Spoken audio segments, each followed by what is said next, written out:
everybody, the Wichita Public Library is going to be hosting its 27th annual preview of the Academy Award short films. We are very happy to have our Director of Libraries here with us today, Cynthia Berner-Harris. Cynthia, thanks so much for being here. Happy to be here, Laura Gale. Now, I understand that these short films are actually part of the Academy Awards. Is that right? They are indeed. These are films that have been nominated by the Academy of Motion Picture Arts and Science for an Academy Award, just like all of the other awards that we have great interest in and we watch in the award ceremony. And so that's pretty cool that the library gets to actually show these previews. It's very exciting for us. It's something that we've done for a long time, and we got into it because not a lot of people have an opportunity to see these short films. And it was something that we wanted to make available to the community, and we're happy to do that for our 27th consecutive year. Okay, so tell me how that works.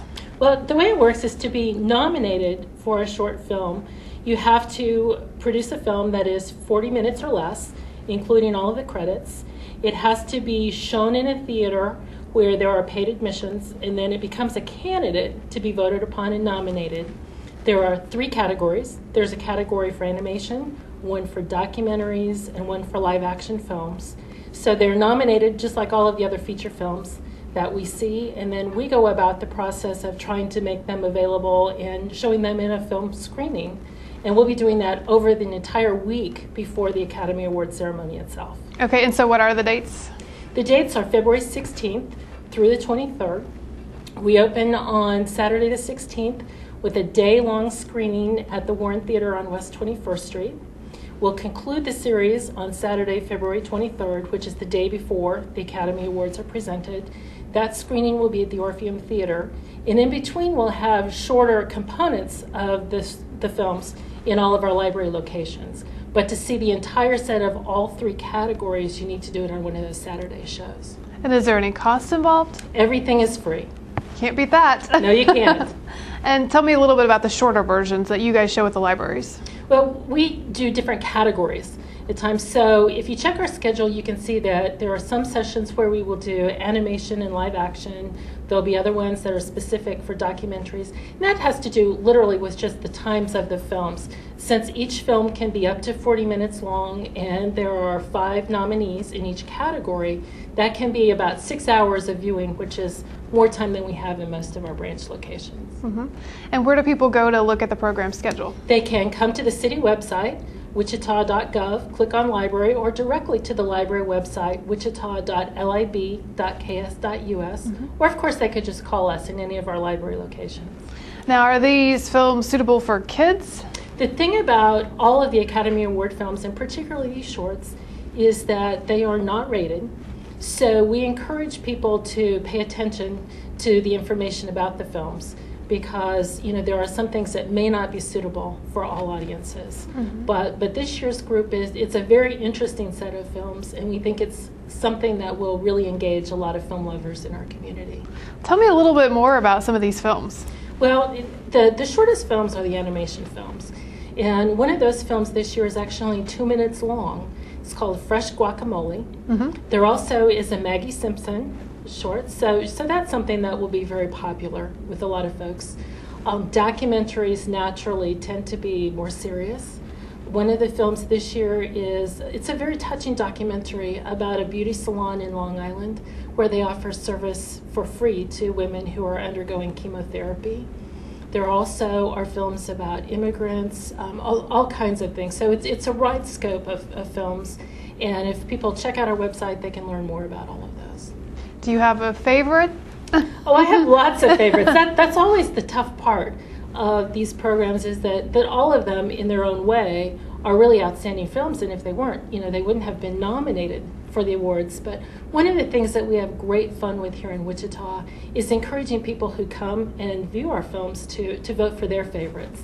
And then we see how Wichita audiences compare to the Academy in their voting. And so how do they vote?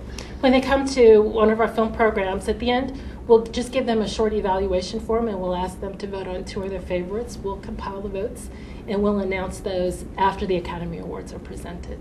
And so people may not realize, but this is really a big deal that you guys offer this. This is really a big deal.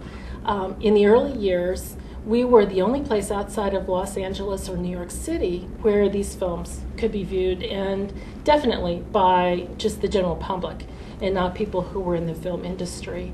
I think over time people saw the Wichita program, they saw how exciting it was and what a great time people had.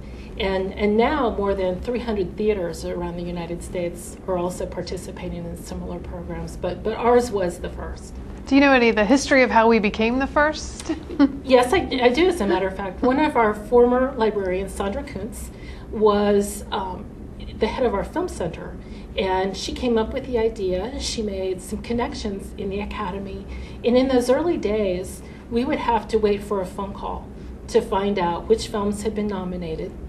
And then Sandra and the coworkers who were helping her had a very challenging process, because they would literally have to trace these films down from all over the world. They would have to find translators in many cases to speak the language of the filmmakers. They would be calling at all hours of the day and night because the films were international films, and so there would be a big time zone difference. But one by one, she would work to get permission to screen the films here in Wichita. Today, it's a much easier process because over time there are distributors now who are involved in making that available. So we are not making the calls to the individual filmmakers as we did in the past. On the other hand, it's a little more difficult because short subject films are becoming really popular with some of the cable networks. And so some of those networks actually license the rights to those films even before the films are nominated. And so then there are different layers of negotiation that we have to go through to be able to show those locally. So there's a lot more behind the scenes work going on than what people realize. realize. Behind the scenes to make this film series possible. Mm-hmm. What would you say to encourage people to go? I think anybody who loves film should just check it out. It's a great opportunity to experience a little bit of film or a day-long film. And I think anybody who has come to this film series really gains a new appreciation for what goes into filmmaking itself, because it really is something where you get to see the process at a very different level in a short film than you would perhaps in a feature film. And I think that opportunity is what actually causes people to come from surrounding states as well as our immediate area to participate in these film programs. So you're helping out the tourism. We are indeed. Because you're not actually buying tickets, you can't get in advance, correct? You cannot. No, it's first come, first seated. So we do encourage people, particularly on the first day of the event, if they plan to come for the entire series, to come on time, to be there ready to go, for two reasons. One, to get a seat, and secondly, because it is, as I said, this year, about 6 hours of film, and so we will be showing those films right on time all the way through the day, one after another. And so if you can only go to a couple of hours, is that okay to do that? It's absolutely fine. It can be come and go. And for folks who are interested in all three categories, we certainly encourage them to check out our programs during the week where they can see just the component of the films that are most interesting to them. Anything else people should know? I think the best thing is we would just encourage everybody to come. It's a unique opportunity for the area. It's a great time to actually see all of the films in a category and to make your selection and then see how well you compare to those Academy judges. Well, it sounds like a lot of fun. It is fun, and we hope everybody will be there. All right. Thank you, Cindy. Thank you. And thank you for watching this edition of Local Loop. We'll leave you with the information about how you can watch the Academy Award Film Short Series.